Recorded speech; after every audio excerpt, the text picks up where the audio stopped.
بسم الله الرحمن الرحيم. الحمد لله رب العالمين، والصلاة والسلام على أشرف الأنبياء والمرسلين سيدنا وحبيبنا وشفيعنا وقرة أعيننا محمد سيد الأولين والآخرين والمبعوث رحمة للعالمين، وعلى آله الطيبين الطاهرين، وعلى أصحابه الغر الميامين، وعلى التابعين ومن تبعهم بإحسان إلى يوم الدين. سبحانك لا علم لنا إلا ما علمتنا إنك أنت العليم الحكيم. رب اشرح لي صدري ويسر لي أمري واحلل عقدة من لساني يفقه قولي وسدد لساني واهد قلبي بحق سيدنا ومولانا محمد والصحب والآل. وبالسند المتصل إلى الإمام الحافظ أبي زكريا يحيى بن الشرف النووي رضي الله تعالى عنه ونفعنا به وبعلومه في الدارين آمين. وعن عمران بن الحسين رضي الله تعالى عنهما عن النبي صلى الله عليه وسلم أنه قال: خيركم قرني ثم الذين يلونهم ثم الذين يلونهم. قال عمران: فما أدري.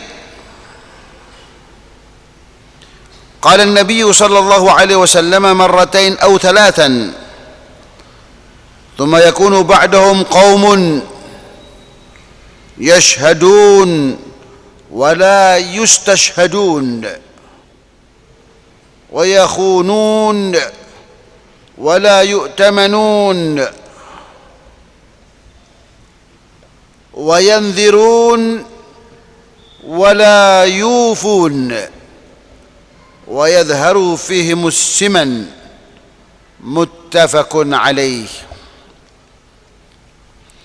Menyambung kaji kita akan hadis-hadis baginda Rasulullah sallallahu alaihi wasallam yang telah dihimpun oleh Al-Imam An-Nawawi dalam kitabnya Riyadhus Shalihin, dan masih pada bab tentang keutamaan hidup dalam kesederhanaan dan jauh dari kemewahan duniawi. Sampailah kita pada sebuah hadis baginda Rasulullah sallallahu alaihi wasallam yang sumber periwayatannya dari sahabat Imran ibn al-Husain radhiyallahu anhuma, karena bapaknya seorang sahabat, beliau juga seorang sahabat, maka gelaran yang disematkan kepadanya radhiyallahu anhuma. عن النبي صلى الله عليه وسلم أنه قال. Sungguhnya baginda Rasul sallallahu alaihi wasallam telah bertutur sabda. Apa sabda Rasul sallallahu alaihi wasallam? Rasul mengatakan, khairukum qarni. Dalam riwayat yang lain, khairul quruni qarni. Sebaik-baiknya zaman, masa, era adalah era zaman di mana aku berada, di zamanku. Itu zaman yang terbaik. Sepanjang sejarah kehidupan dunia ini adalah zaman yang terbaik, itu zaman di mana di sana terdapat baginda Rasul Muhammad sallallahu alaihi wasallam.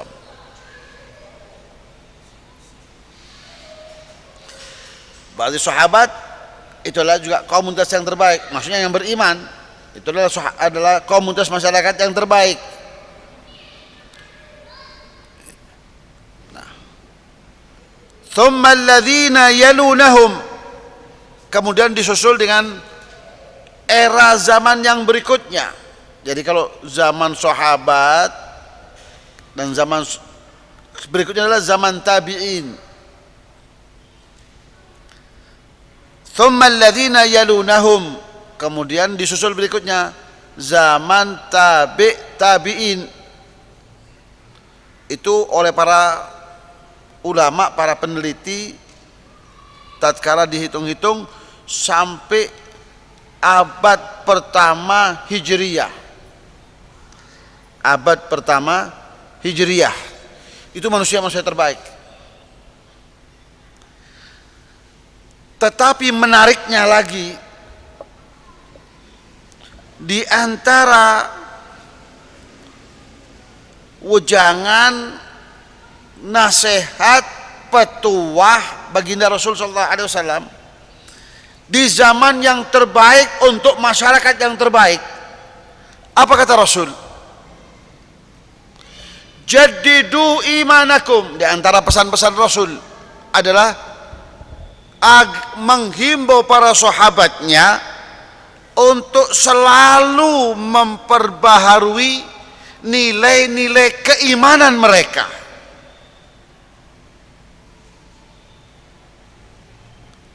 Sekali lagi, padahal mereka adalah generasi umat terbaik di zaman yang terbaik. Di sana ada pendamping. Siapa? Baginda Rasul Muhammad SAW.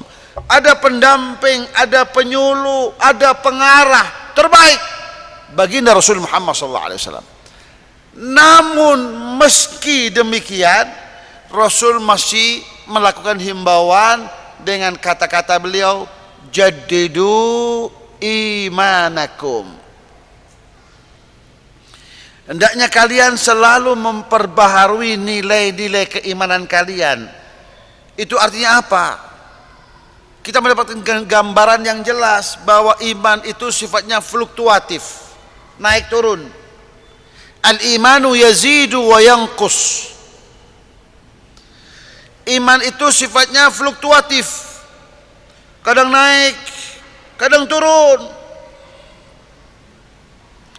Ada begitu banyak yang mempengaruhi akan turun naiknya keimanan itu.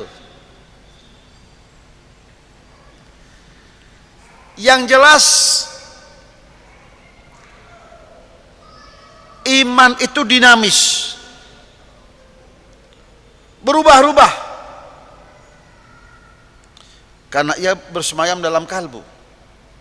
Sementara yang namanya kalbu itu tidaklah ia dinamakan kalbu terkecuali karena ia memang sifatnya yang berubah-ubah. Wa ma sumiyal qalbu illa annahu yataqallabu. Karena sifatnya yang berubah-ubah, maka kita mendapatkan gambaran bahwa iman itu mudah untuk keropos, mudah untuk berkurang, mudah untuk kemudian menjadi surut, turun ke bawah. Dan jika hal itu terjadi pada masyarakat yang terbaik di zaman yang terbaik, dan di sana ada pendamping dan penyuluh, pengarah yang terbaik, masih saja itu merupakan satu kekhawatiran. Lalu bagaimana dengan kita yang benar-benar sudah hidup di penghujung dunia, penghujung waktu? Ya, orang gila saja mengatakan ini zaman-zaman edan. Ya, orang gila bisa mengatakan zaman-zaman edan, apalagi orang waras. Ya, tapi ditambah lagi, ya, dak edan dak keduman. Ya. Jadi edan pun berjamaah sekarang, ya. Ya, macam-macam ya. Jadi bukan sholat saja berjamaah, korupsi berjamaah, ya, termasuk apa itu, edan juga berjamaah. Sebab kalau dak edan dak keduman, ya. Jadi macam-macam perilakunya manusia. Maka saat itu para sahabat Rasulullah SAW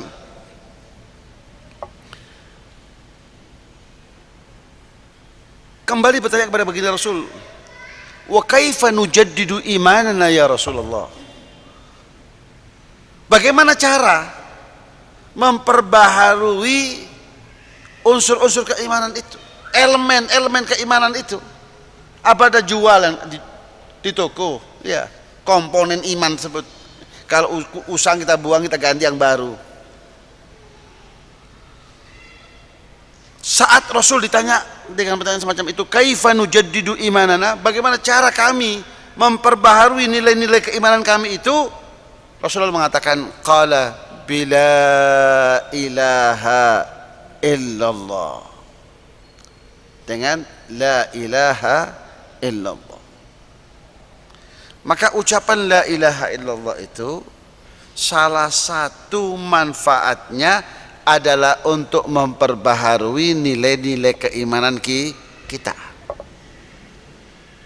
Maka diantaranya Rasul SAW, diantara wirid yang dibaca, yang sengaja dikeraskan oleh Rasul SAW, itu pola baca wirid begitu. Usai sholat itu dikeraskan sehingga sahabat tahu apa yang dibaca. Oh, yang dibaca la ilaha illallah wahdahu la syarikalah, lahul mulku wa lahul hamdu yuhyi wa yumiitu wa huwa ala kulli syai'in qadir. Ya. Kemudian yang dibaca subhanallah 33 kali. Memang ada hadisnya, bacalah subhanallah 33 kali, alhamdulillah 33 kali, Allahu akbar 33 kali. Dengan pola baca dengan suara. Itu sunnahnya begitu. Kalau enggak, dari mana para sahabat tahu bahwa Rasul membaca la ilaha illallah wahdahu la syarikalah setelah usai sholat, sebelum merubah posisi duduknya? Ya karena Rasul sengaja mengeraskan bacaannya. Jadi pola baca, serangkaian bacaan yang dibaca setelah sholat yang namanya wirid itu dibaca dengan suara, walaupun tidak teriak-teriak, tapi dengan suara. Itu sunnahnya seperti itu, bukan sebaliknya.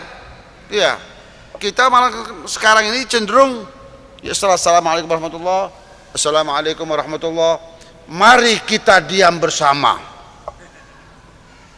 Ini bukan sunnah. Gak ada hadisnya seperti itu. Secara logika kita tahu baca dari mana? Yaitu dari periwayatan sahabat. Dari mana sahabat tahu? Ya Rasul saat itu memang mengeraskan suaranya, sedikit mengeraskan suaranya supaya sahabat tahu apa yang dibaca, untuk kemudian ditindaklanjuti. Tapi ada kecenderungan dari sebagian komunitas muslim yang seperti itu. Malah kalau menurut tafsirannya Al-Imam Syafi'i, yang namanya qiraah itu harus dengan suara. Kalau yang diem itu namanya hayalan, menghayal, mengimajinasikan bacaan di apa itu? Di otak kita. Jadi baca Al-Quran itu bukan baca Al-Quran, ya, baca koran, ya, tambah suara. Kalau yang namanya baca Al-Quran, la budda min sautin, ya. Kenapa? Karena hadis Rasulullah SAW, karena dalam ayat Al-Quranul Karim sendiri mengatakan, di antara ciri-ciri orang yang beriman itu, idza dzukirallah wajilat qulubuhum. Kalau ingat kepada Allah, apa itu? Hatinya bergetar.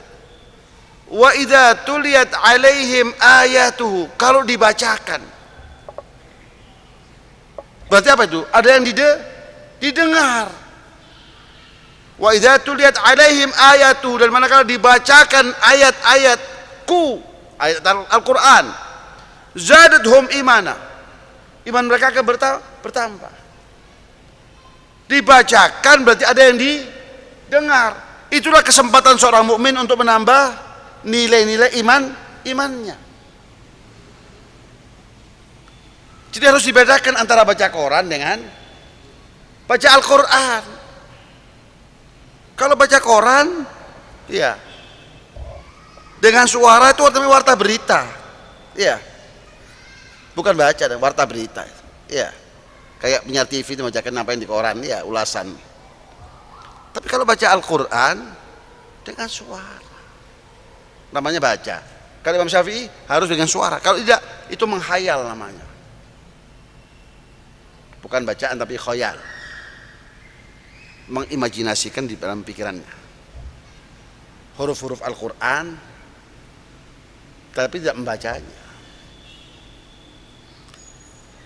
Nah, kata Nabi, pada masyarakat yang terbaik itu Nabi menghimbau untuk apa? Untuk memperbaharui nilai-nilai keimanan mereka. Caranya dengan membaca la ilaha illallah. Kalau begitu makin banyak orang itu membaca la ilaha illallah, makin sehatlah imannya, makin kuatlah imannya, kemungkinan akan semakin bertambah. Tapi aneh bin ajaibnya, sudah jelas-jelas la ilaha illallah kalimat yang begitu agung, begitu sakral, begitu besar kontribusinya untuk kehidupan manusia. Saat kemudian ada manusia-manusia yang kreatif, ya, ngumpulkan orang-orang yang satu, yang sama, punya persoalan yang sama, ya, terus membaca la ilaha illallah, lalu dikatakan itu perbuatan yang menyimpang dari nilai-nilai sunnah. Yang jelas kalau kita mengacu kepada hadis Rasulullah SAW tadi, bahwa masyarakat yang gemar untuk hadir tahlil, ya, hadir tahlil dengan tujuan tadi itu, nawaitunya tapi itu, ya, nawaitu yang pertama tajdidul iman, untuk apa itu? Memperbaharui nilai-nilai keimanan, ya. Jadi bukan nawaitunya untuk cari apa itu? Bingkisan, ya, atau berkatan, ya. Niat yang kedua adalah sumbangsi dari yang hidup untuk yang mati. Dan itu kalau dilakukan sudah sesuai dengan format Al-Quran. Kenapa? Karena Allah berfirman, walladzina ja'u min ba'dihim yaquluna rabbana ighfir lana wa li ikhwanina alladzina sabaquna bil iman. Al-Quran menceritakan tentang kelompok-kelompok orang yang datang kemudian setelah generasi yang pertama itu pergi meninggalkan mereka, mati, maka generasi yang berikutnya itu berdoa.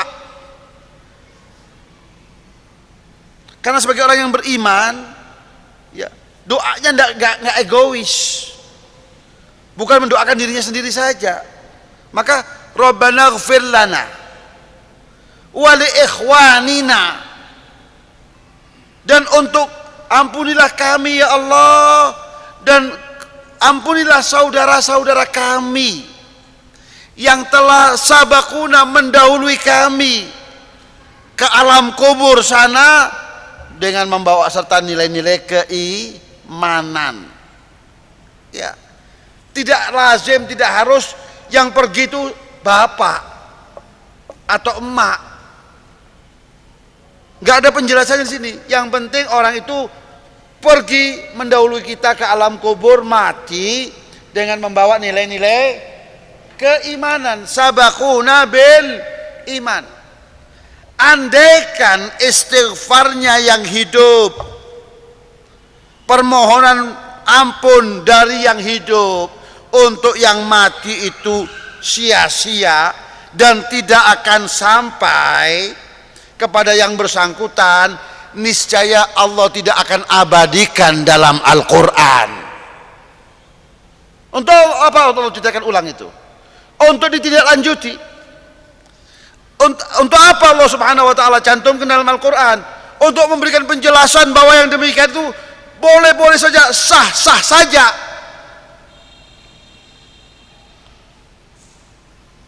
Jadi kalau ada orang yang hari ini masih mempersoalkan orang mendoakan, yang hidup mendoakan yang mati, dipersoalkan, ini saya kira orang nggak waras.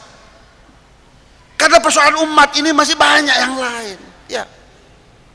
Urusi aja kemaksiatan itu, iya, yang makin variannya makin banyak.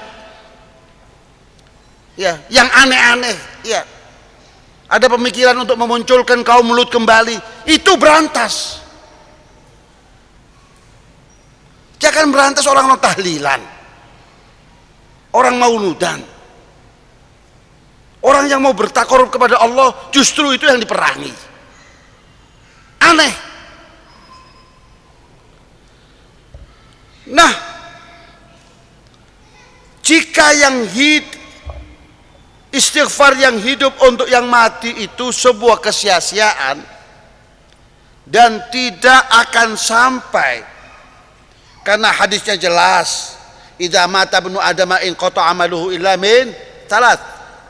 Manakala anak Adam itu mati, maka terputuslah segala amalnya kecuali 3. Nah, tahlil itu kan bukan siapa-siapa kita, kadang-kadang hanya satu RT RW, ya, satu kampung. Maka jawabannya adalah bahwa ini sebuah penafsiran yang keliru dan salah dari apa itu teks hadis baginda Rasulullah SAW, dan salah menafsirkan, salah menerjemahkan itu sama dengan apa itu berbuat kebohongan kepada baginda Rasul Muhammad SAW. Sementara ancamannya cukup kuat dan cukup berat. Rasul mengatakan, man kadzaba alayya muta'ammidan falyatabawa maq'adahu minan nar. Barang siapa yang sengaja bohong kepadaku. Ulama berkata, bohong itu bukan hanya dengan memproduksi hadis-hadis palsu, tapi juga menyelingkuhkan makna sebuah hadis, menerjemahkan sebuah hadis yang tidak sesuai dengan apa yang diinginkan oleh baginda Rasul Muhammad SAW. Maka itu termasuk bentuk kebohongan terhadap baginda Rasul Muhammad SAW. Maka masuk di akalkah kira-kira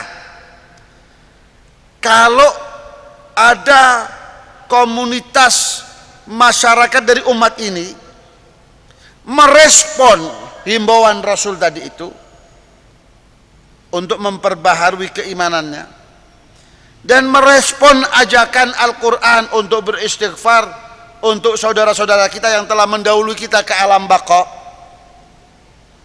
dan merespon dari hadis-hadis Rasul sallallahu alaihi wasallam yang menguraikan akan kedahsyatan la ilaha illallah, lalu mereka berinisiatif untuk kumpul-kumpul baca la ilaha illallah. Lalu pada saat yang sama kumpulnya mereka itu dikatakan bid'ah, umpama Rasul masih hidup gitu. Masuk di akal nggak kalau Rasul malah mengatakan ini bid'ah, dan setiap bid'ah itu sesat, dolalah, dan setiap sesat itu pasti masuk neraka. Maka kalau kita tarik garis lurusnya, orang baca la ilaha illallah masuk neraka. Kira-kira masuk di akal atau tidak?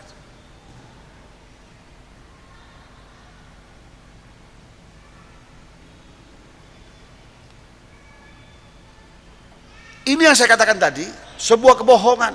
Kenapa? Karena Rasul itu nggak mungkin hari ini berkata A, besok berkata B. Kenapa? Karena setiap tutur kata beliau yang berkaitan dengan masalah hukum, fatwa dan seterusnya itu in huwa illa wahyun yuha, merupakan wahyu yang diturunkan oleh Allah kepadanya. Jadi dia bukan produk olah pikir, olah kata, tapi merupakan wahyu dari Allah, dan gak mungkin wahyu itu bersifat kontradiktif. Yang satu mengatakan begini, yang satu mengatakan begini, saling apa itu bertentangan.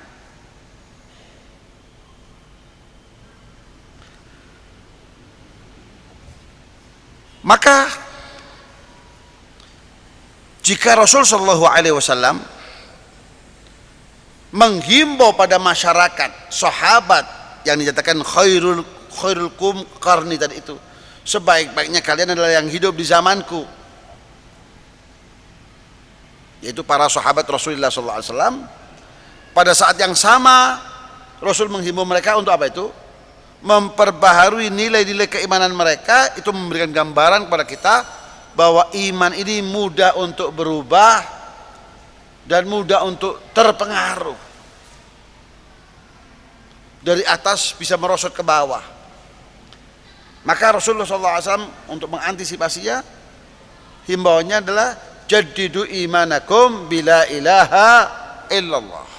Hendaknya kita memperbarui nilai-nilai keimanan kita itu, sel-sel keimanan kita yang sel-sel yang sudah mati itu kita ganti dengan sel-sel yang baru, ya, dengan mengucap la ilaha illallah. Maka logikanya makin banyak kita mengucapkan, makin sehatlah, makin kuatlah keimanan kita tadi itu. Makin banyak makin kuat, makin banyak makin terprotek, makin banyak makin terjamin insyaallah nilai-nilai keimanan kita. Sehingga akhirnya kalimat itulah yang akhir, ya, yang terakhir kali kita ucapkan saat kita menghembuskan nafas kita yang terakhir. Karena sabda Rasul, ya, manusia itu akan menemui ajalnya sesuai dengan hobi yang ditekuninya selama hidupnya. Kalau hobi yang ditekuninya wirid, insya Allah meninggalnya dalam keadaan wirid. Kalau hobinya sholat, insya Allah wafatnya dalam keadaan sholat. Kalau hobinya itu rukuk sujud kepada Allah, maka insya Allah meninggalnya pun dalam keadaan sujud kepada Allah. Dan sebaliknya, kalau hobinya itu hal-hal yang negatif, wal iyadzu billahi ta'ala, matinya pun seperti itu. Sebab dalam realita dan kenyataan banyak kita saksikan orang-orang yang matinya aneh-aneh, dan kita tidak menghendaki hal-hal yang seperti itu terjadi pada diri kita.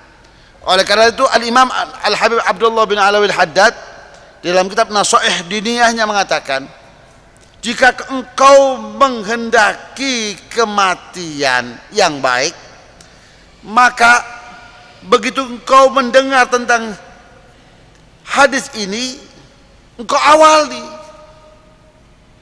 untuk berbuat baik. Dan selalu, dan apapun kematian yang engkau takutkan engkau akan mati yang seperti itu, maka sejak saat itu engkau jauhi.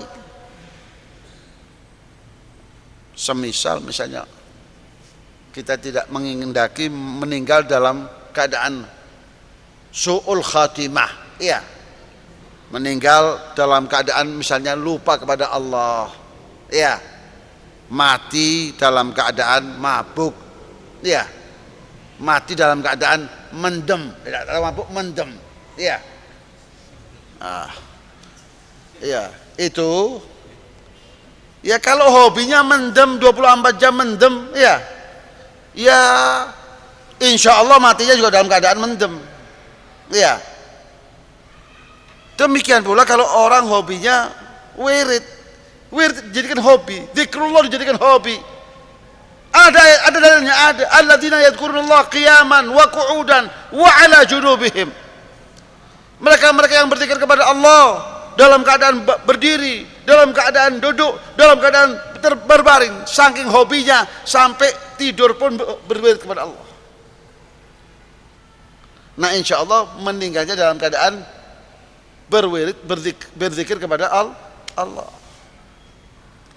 Jadi apa yang kita kehendaki untuk kita mati seperti itu, maka mari kita pupuk amalan itu, kata Alhamdulillah, sedini mungkin. Kalau kita mengharapkan mati dalam keadaan sujud, mulai nanti malam, hobi baru itu kita kembangkan, ya, kita tekuni untuk rukuk sujud kepada Allah. Seperti itu. Apa yang kita takutkan kita meninggal seperti itu, mendem misalnya, ya, kita berikrar untuk menjauhinya sejauh mungkin. Insya Allah Allah akan selamatkan kita dari hal-hal yang seperti itu. Maka Rasul bersabda, khairul quruni qarni, Tsumma alladzina yalunahum, kemudian diikuti generasi yang berikutnya, yaitu para tabi'in.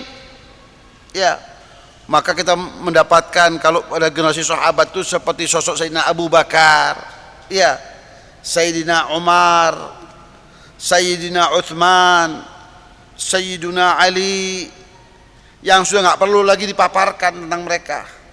Ya. Loyalitas, kesetiaan, cintanya kepada Allah, kepada Rasulnya, kepada agama ini sudah tidak diragukan lagi. Generasi sahabat, tsumma alladzina yalunahum, kemudian generasi berikutnya siapa? Generasi tabi'in. Walaupun tidak sehebat mereka, karena kalau kehebatan para sahabat itu disaksikan oleh Al-Quran. Ya, Allah telah menjanjikan kepada mereka, ya, wa kullun wa'adallahu al-husna, masing-masing dari para sahabat itu Allah telah janjikan kepada mereka al-husna. Apa itu al-husna? Surga Allah, baik yang as-sabiqin maupun yang al-lahiqin, baik generasi yang paling awal maupun generasi yang paling akhir sahabat Rasulullah, seperti Abu Hurairah misalnya. Dia menjadi sahabat Nabi dalam waktu singkat saja, hanya 2,5 tahun saja, karena ia masuk Islam. Ada yang meriwayatkan setelah Fathu Makkah. Kalau setelah Fathu Makkah bahkan tidak lebih daripada 2 tahun.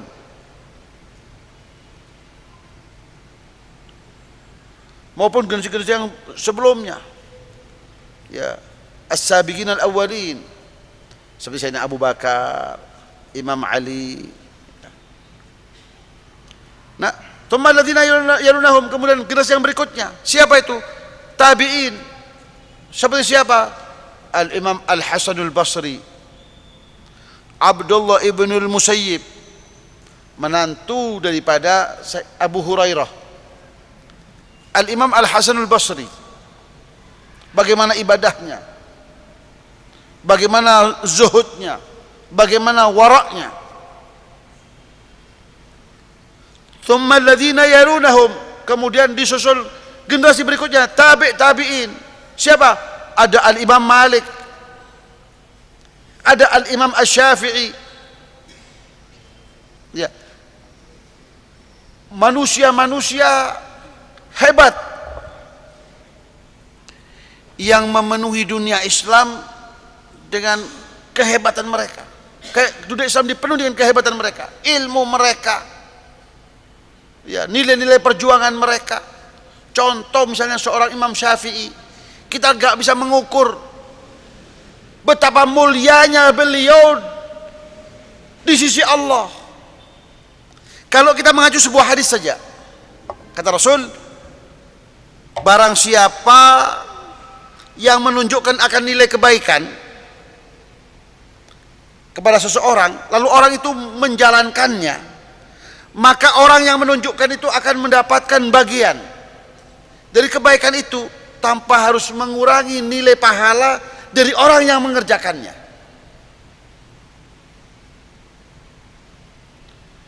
Kalau kita mengajarkan sholat pada seseorang, lalu orang itu sholat, maka kita mendapatkan pahala sholat itu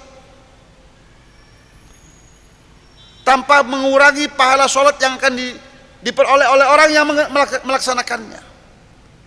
Lalu bagaimana dengan seorang Imam Syafi'i? Kalau dari 250 juta yang 90% ini bermadhabkan Imam Syafi'i, hanya sebagian kecil saja, nggak ada artinya itu yang lain, ya, yang mengatakan madhab saya Al-Quran, ya, ya, Al-Quran, baca Al-Qurannya saja dah entos, tapi mengatakan saya baca madhab saya Al-Quran. Disuruh baca Al-Quran tak tepat, hurufnya tak tepat,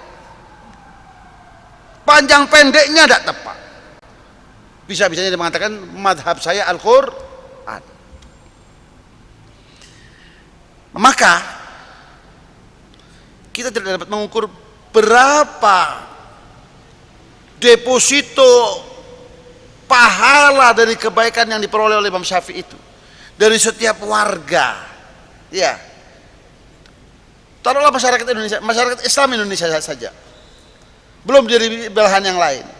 Iya, sejak mulai abad yang pertama sampai hari ini, ya, sudah 1300 tahun lebih, ya, pundi-pundi yang masuk dalam depositonya Al-Imam Asy-Syafi'i. Kalau kita sholat, beliau mendapatkan. Kalau kita puasa, siapa? Ini sesuai tuntunan Imam Syafi'i. Syaratnya begini, kewajibannya begini, sunnahnya begini, maka terus mengalir. Kalau kita tahajud, menurut Imam Syafi'i begini, sunnahnya begini, afdolnya begini, bacaan afdolnya begini, menurut Imam Syafi'i, maka mengalir terus pahala ke pundi-pundi beliau. Maka siapa yang dapat mengukur akan apa itu? Keagungan, kemuliaan, ketinggian pangkat dan derajat dari seorang Al-Imam Asy-Syafi'i. Dan itu sudah jauh-jauh hari, ya, sinyal-sinyal keagungan itu diperoleh oleh sang ibu, manakala sang ibu saat itu sedang mengandung diri beliau, sedang mengandung hamil tua. Sang ibu pada suatu malam bermimpi bahwa dari perutnya itu keluar cahaya yang kemilau. Cahaya itu kemudian naik ke atas, ke langit, sangat tinggi, sampai di atas kemudian pecah, dan pecahnya itu jatuh di berbagai macam arah. Sang ibu kemudian terbangun kaget, ketakutan akan mimpi yang aneh itu. Keesokannya diceritakan pada anggota keluarganya.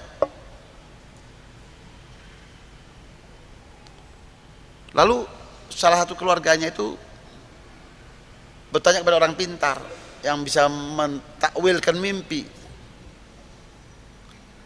Kata orang alim itu, jika mimpinya memang benar, maka bayi yang dikandungnya itu akan lahirlah seorang besar alim yang akan memenuhi ilmunya jagat raya ini.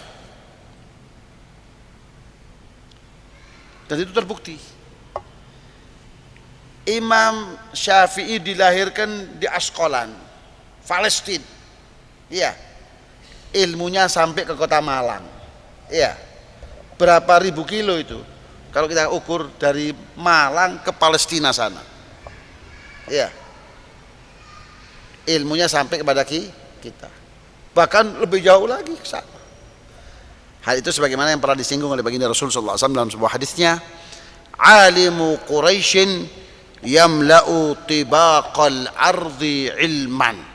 Seorang alim dari bangsa Quraisy yang ilmunya akan memenuhi jagat raya ini. Ternyata dari sekian banyak a'immah, para imam dan madhab yang 4 itu, adalah satu-satunya yang dari bangsa Quraisy adalah Al-Imam Asy-Syafi'i. Inilah kira yang dapat saya sampaikan pada kesempatan ini.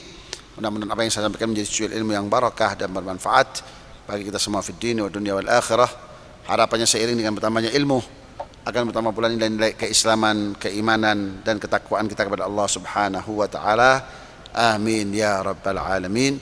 Sallallahu alaihi wasallam Muhammad nabiyil ummi wa ala alihi wa sahbihi wasallam. Walhamdulillahi rabbil alamin.